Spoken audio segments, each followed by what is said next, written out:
Guys, for today's video, nakita ko kasi while browsing dito sa Shopee na yung aking SPayLater, pwede ko na pala din siyang ma-convert to cash using the cash advance feature. Nung diniscuss natin to previously, which is this, ay tinatawag silang cash advance via S-Loan. Anong connect? Anong connect nito? Ba't may S-Loan? Well, yun lang yung pangalan. Cash advance via S-Loan. Pero ang ginagamit dito ay yung credit limit mo with SPayLater.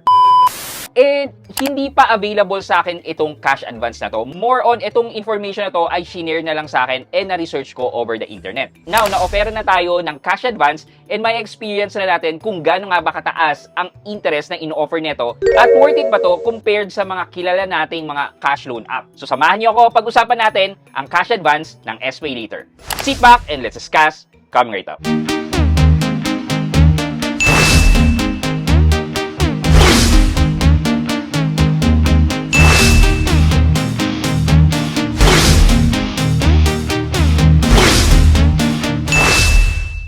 Hi guys, this is Pat and you're in Pat Quintos Review TV.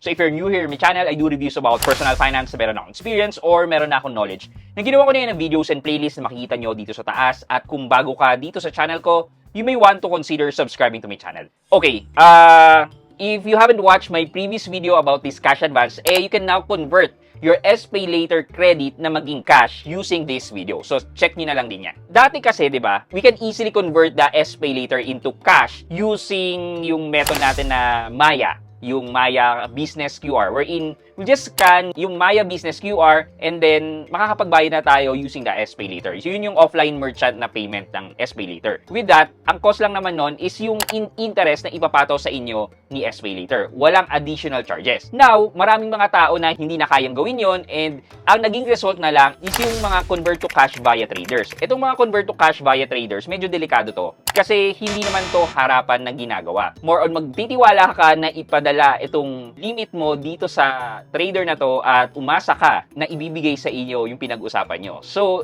napakahirap noon. Well, kung face-to-face yan, why not, diba? Pwede rin naman. However, merong processing fee dito yung merchant. Kasi nga naman, gagamitin mo yung QR ng merchant para mailabas yung pera. So, somehow, kailangan din kumita nung merchant na yon, kaya nagpapataw sila ng processing fee. And take note, yung processing fee nila, hindi naman kababaan. Yung processing fee nila, alam nyo ba, magkano? May nakita ko dyan na 30%. Medyo forgivable sana kung 10% eh. Tapos, yung iba, 20%, 25%. 30%? Ang laki nun! So, kung 100,000 ang i-QR mo, 30%, 30,000 na kagad ang mawawala sa'yo. At the same time, magbabayad ka pa rin ng interest sa SPayLater. So, let's say, nasa around 3.5% ang i-charge sa inyo ni SPayLater. That's around 42% per annum. So, sa isang taon, yung 100,000 na kin-QR mo, babayaran mo ng 142,000. 142,000 minus yung natanggap mo na lang na, let's say, 70%, o kahit sabi mo 20% na nga lang ikakaltas nila 142,000 minus 80%, that's 62,000 of processing fee and service charge. Napakalaki po. Now,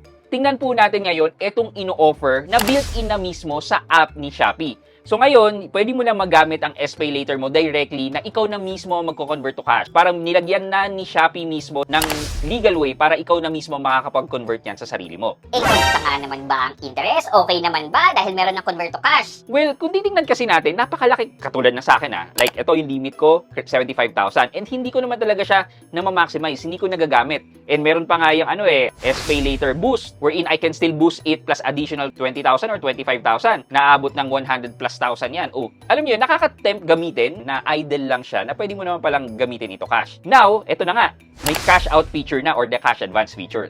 Tara, silipin natin. Kailangan nyo lang gawin, syempre open nyo yung Shopee app nyo, tapos punta kayo dito sa Me tab, and click nyo yung SPayLater. Yan. Pag nandito na kayo sa SPayLater, makikita nyo na yung homepage nyo or yung dashboard nyo ng SPayLater. And kung makakapansin nyo dito, from my 75,000 na credit limit, na may nagamit ako dito, kaya naging 69,000 na lang siya. And dun sa taas, makikita nyo nakalagay cash out. So ito yung gagamitin natin para ma-convert natin yung limit natin na 69,385 na maging cash. So click lang natin yung cash out. Yan yung kiklik natin para makapag-continue tayo na mag-convert ng credit limit natin to cash. Though meron din dito sa baba, nakalagay na cash advance, apply for a cash advance. Na pag clinic mo rin yan, same lang naman din na pagbabagsakan nyo kapag clinic mo itong cash out. So nakalagay dito, cash advance, input withdraw amount. So yung withdraw amount daw ay from 1,000 up to 52,500. So nakadepende to sa limit mo. So ibig sabihin daw, dun sa 75,000 na credit line ko, only up to 52,500 lang ang pwede kong i-withdraw. So, kung i-calculate natin yung percentage kung ilan ba yung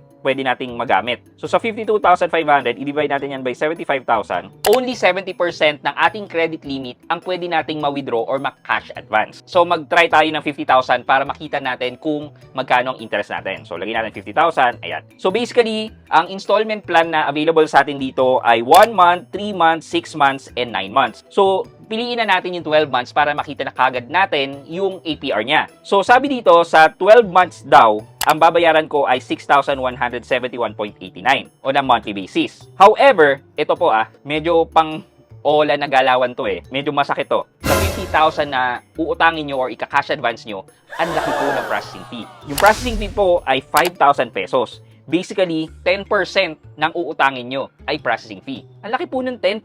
So, basically, ito daw yung details ng loan ko. 45,000 pesos na yung makukuha ko, may one-time processing fee nga na 5,000, tapos ang monthly effective interest rate niya ay 6.54%. And the monthly interest fee is 1,975. So basically, yun nga, ang monthly repayment natin ay 6,171.89. Kung itatranslate po natin to sa calculation, 6,171.89 times 12, it gives us 74,062. I-minus po natin yung nakuha lang natin na minus 45,000. Basically, 29,000 yung processing fee and the interest. I-divide po natin to by yung nakuha natin na 45,000. Basically, 64.58% po ang percentage rate sa isang taon. I-divide po natin yan by 12. Yan, nasa around 5.38% po. Malaki po siya. Is it really okay na gamitin to at i-cash advance? Well, for me, sa laki po ng interest, hindi ko po ito marerecommend. Medyo masakit po talaga, lalo na yung processing fee na 5,000, yung 10%. Pero kung gagamitin nyo naman po yung SPay later nyo to purchase, kamusta naman po yung interest? So ito po, meron po akong item dito, itong battery na balak ko sanang bilhin, worth 48,000.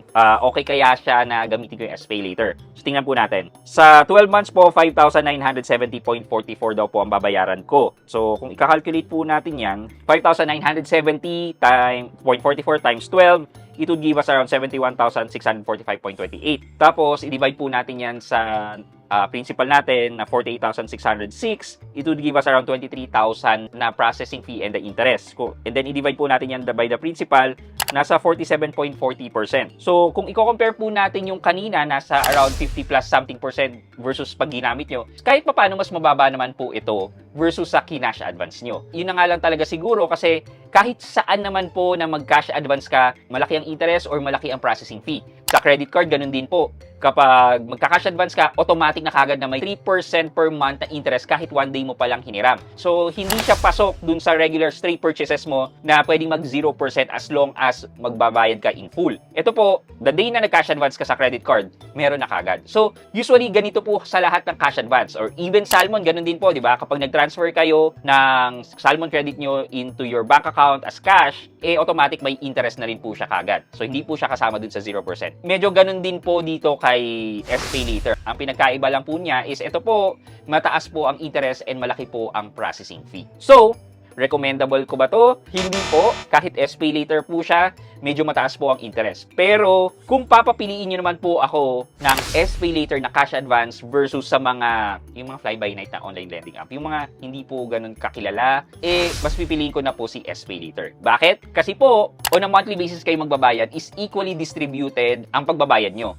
Hindi po katulad ng mga online lending app na mataas sa simula tapos parang palibre na lang bandang huli. So, yeah, yun po siguro yung analogy ko kung papapiliin nyo po ako sa mga available na online lending service. Okay, for our question of the day, kayo ba kahit emergency, magpipikit mata na lang kayo at gagamitin itong cash advance feature ng SPay later? Ano sa tingin nyo? Well, let me know sa comment section sa baba for our monthly giveaway. Yun lamang po for today's video, but before we end this video, mag-shoutout po muna tayo at shoutout kay April Tan at April Tan 4790. Ang sabi po niya, "Hi sir, silent viewer here from Macau. Well, as of for your question of the day, para sa akin, it has both pros and cons. But more on cons kasi hindi natin din alam ang customer service nila kung maganda ba ang service. What if emergency at kailangan natin ng agarang funds? It would be so inconvenient. Maybe pwede siya sa mga Maribank user na ginagawa lang pang savings si Maribank dahil sa annual interest at hindi active na ginagamit for online purchase or online transaction. For us na active user ng Maribank in our daily lives, no, not to recommend to use this feature. Yun lang po, more power to your vlog, keep it up. Hi, haba. Kay Miss April Tan at April Tan 4790, shoutout po sa inyo and thank you so much po for watching and supporting my videos.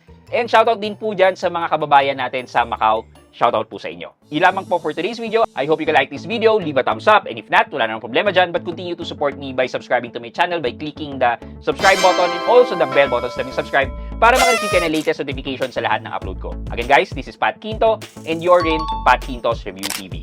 Bye-bye!